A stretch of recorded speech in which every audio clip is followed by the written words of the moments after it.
मध्य महाराष्ट्र विभागात ज्या ठिकाणी अद्याप पेरणी झालेली नसेल त्या ठिकाणी 15 जुलैपर्यंत बाजरीची पेरणी करता येईल। बाजरीची पेरणी 45 सेंटीमीटर अंतराच्या पाभरीने करावी। पेरणीसाठी श्रद्धा, सबुरी, शांती किंवा ICTP 8203 धनशक्ती या वाणांची लागवड करावी। लागवडीसाठी हेक्टरी 3 किलो बियाणं पुरेसं ठरतं।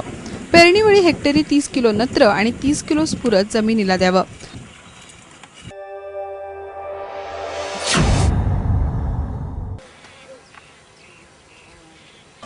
तुरीची पेरणी मान्सूनच्या पावसानंतर वापसा येताच करावी। पेरणीसाठी तुरीचे ICPL 87, TG 87, विपुला, BSMR 853, BSMR 726 या वाणांची लागवड करावी।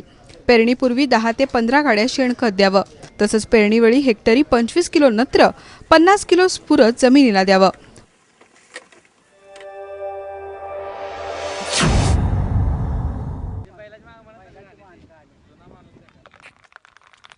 भुईमुगाच्या पेरणीस त्वरित सुरुवात करावी। पेरणीसाठी SB 11, फुले उन्नप, फुले व्यास, TG 26, फुले उन्नत या वाणांची लागवड करावी।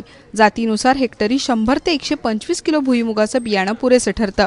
पेरणीपूर्वी बियाणास 5 gram thiram, 2 gram carbendazim, 3 gram mancozeb, 5 gram trichoderma हे बुरशीनाशक चोळावं। यानंतर बियाणास 25 ग्रॅम रायझोबियम आणि 25 ग्रॅम स्फुरद विरघळणारे जीवाणू संवर्धक चोळावं। बीज प्रक्रिया केलेलं बियाणं सावलीत सुकवून घ्यावं। पेरणीपूर्वी जमिनीस हेक्टरी 25 ते 30 गाड्या शेणखत द्यावं। तर पेरणीवेळी 25 किलो नत्र, 50 किलो स्फुरद हे खत द्यावं।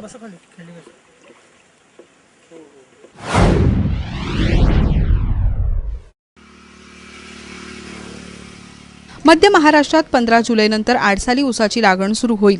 नवीन आडसाली लागवडीसाठी रान तयार करावं। लागवडीसाठी कोस 86-032 म्हणजेच नीरा, फुले 0265 या जातींची शिफारस करण्यात आली आहे। लागवडीसाठी शक्यतो रोपवाटिकेत तयार केलेलं बेणं वापरावं। बेणं 8 ते 10 महिन्याचं कोवळं, रसरशीत, रोग आणि किडमुक्त आहे याची खात्री करून घ्यावी। लागवडीसाठी 1 किंवा 2 डोळ्यांची टिपरी वापरावी। लागवडी अगोदर जमिनीला हेक्टरी 50 ते 60 गाड्या शेणखत घालावं। लागणीआधी हेक्टरी 40 किलो नत्र, 85 किलो स्फुरद आणि 85 किलो पाला सरीतून द्यावं। 2 सरीतील अंतर जमिनीच्या प्रकारानुसार 100 ते 120 सेंटीमीटर ठेवावं। लागवडीपूर्वी बेण्यास बीज प्रक्रिया करावी। यासाठी 300 मिली मिलिथिऑन, 100 ग्रॅम 22 टीन, 100 लिटर पाण्यात मिसळून द्रावण तयार करावं आणि या द्रावणात ऊसाचे बेणं 10 ते 15 मिनिटं बुडवून ठेवावं। यानंतर बेण्याची लागवड करावी। ब्युरो रिपोर्ट, ABP माझा।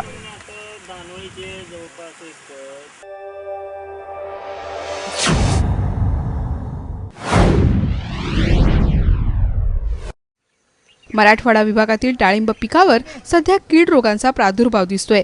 रोगग्रस्त फांद्या त्वरित काढून टाकाव्या। डाळिंब बागेत स्वच्छता ठेवावी।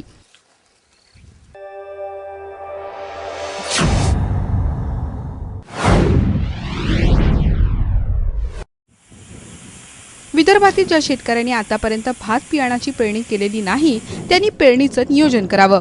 पावसाच्या अंदाजानुसार गादी वाफे तयार करावेत आणि त्यावर भाताची पेरणी करावी। पेरणीकरिता 1 ते 1.5 मीटर रुंद आणि 8 ते 10 सेंटीमीटर उंच आणि आवश्यकतेनुसार लांबीचे गादी वाफे तयार करावे। गादी वाफे तयार करणं शक्य नसेल तर रोपं तयार करण्यासाठी थोडी उंचवट्याची जागा निवडावी। त्यामुळे जास्त पाऊस झाला तरी पाण्याचा निचरा होण्यास मदत होईल।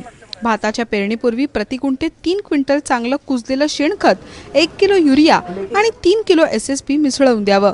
धान बियाणं पेरण्यापूर्वी त्यावर बीज प्रक्रिया करावी। धान रोपवाटिकेत गादी वाफ्यावर 7 ते 8 सेंटीमीटर अंतरावर ओळीत आणि 1 ते 2 सेंटीमीटर खोल बी पेरून ते झाकून घ्यावं। पेरणीसाठी बारीक वाणाकरिता हेक्टरी 40 किलो आणि मध्यम किंवा जाड वाणाकरिता 50 किलो बियाणं पुरेसं ठरतं। ब्युरो रिपोर्ट, ABP माझा।